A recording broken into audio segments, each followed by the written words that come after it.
Who are you really living for? Every morning before you've even had a chance to think about what you want, you're already performing for someone else, moving through your day in a way that tries to meet the expectations of the world around you before you've even considered your own desires or needs. You shift who you are in subtle ways that almost feel invisible at first. You say yes when you mean no, you post what you think is expected, and you chase the version of yourself that earns the most approval rather than the one that brings you peace. And although these things appear tiny, these compromises, over time they begin to accumulate, leaving you with a hollow feeling as if you're living someone else's life, carrying someone else's dreams, and slowly losing sight of your own. You've been taught from an early age to perform, to be palatable, to seek approval, and somewhere along the way we started to equate other people's validation with our own sense of identity.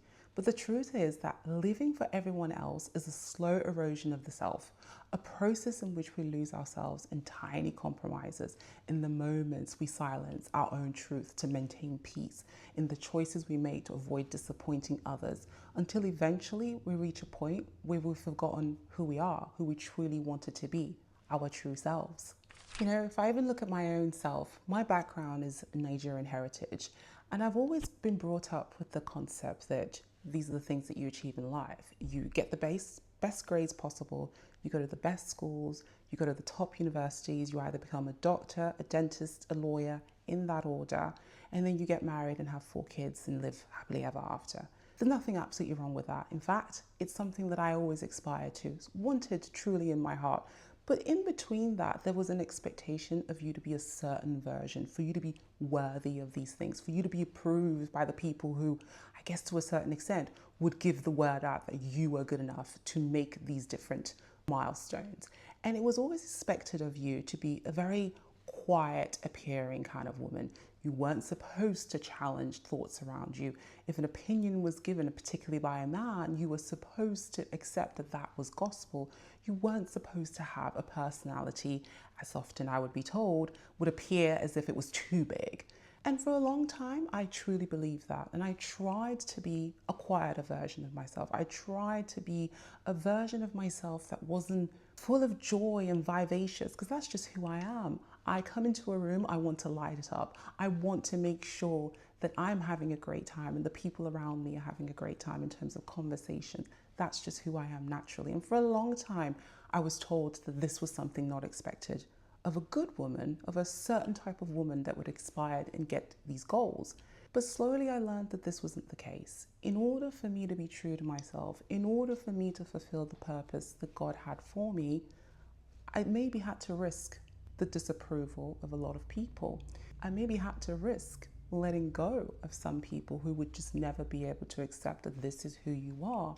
But in order to really live this life to the fullest, I needed to do that. I needed to be who I knew I was supposed to be, who God had called me to be. So the question becomes, how do you begin to stop living for everyone else and start reclaiming the life that is truly yours? There are a few practices that have helped me, and they may help you as well. Firstly, ask without editing. When you ask yourself what you want, do not filter your thoughts. Do not shrink them to make them acceptable. Do not try to make them digestible for everyone else. Simply ask the question and allow the answer to be messy, imperfect, entirely your own. Number 2, practice micro-defiance. Start by saying no to something small, by wearing the clothes that you genuinely love, by posting what makes you feel authentic and true to yourself, because tiny acts of defiance gradually strengthen the muscle of authenticity and remind you that your own choices matter more than the approval of others. Number 3, build a you ritual. Create small sacred spaces of rituals that belong entirely to you. A favorite playlist, a morning walk, check in with yourself, anything that serves as a reminder that your needs, your desires, and your time are important and valid. And then 4thly, let people be disappointed. Yes, this is because the hardest step, but it is the most important one, the most freeing one.